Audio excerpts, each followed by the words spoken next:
अखेर त्या ऊस तोडणीकरिता गेलेल्या आदिवासी कुटुंबाची सुटका झाली।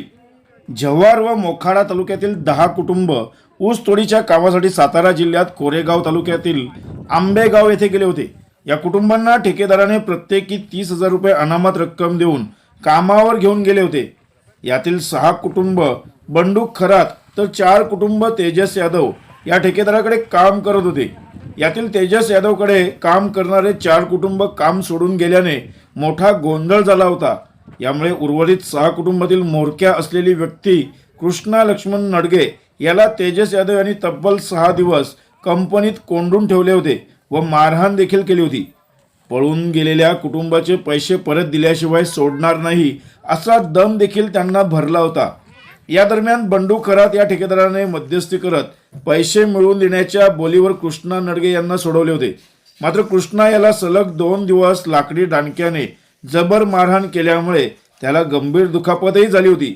याविषयी कृष्णा याने जव्हार येथील आपले नातेवाईक रामदास वाघ यांना माहिती सुद्धा दिली होती।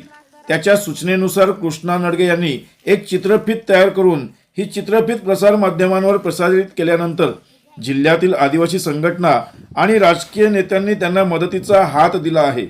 सोमवार दिनांक 8 जानेवारी रोजी मोखाडा येथून काही कार्यकर्ते वाहने घेऊन मजुरांना स्वगृही परत आणण्यासाठी गेले होते व या संबंधित पोलीस ठाण्यात तक्रार देखील दाखल करून मजुरांना घरी परत आणण्यात येणार असल्याची माहिती दिली। खरं म्हणजे ऊस तोडीच्या कामासाठी गेलेल्या मजुराला कंपनीत 6 दिवस डांबून ठेवत जबर मारहाण केल्याचा धक्कादायक प्रकार समोर आल्यानंतर पालघर जिल्ह्यात खळबळ उडाली होती।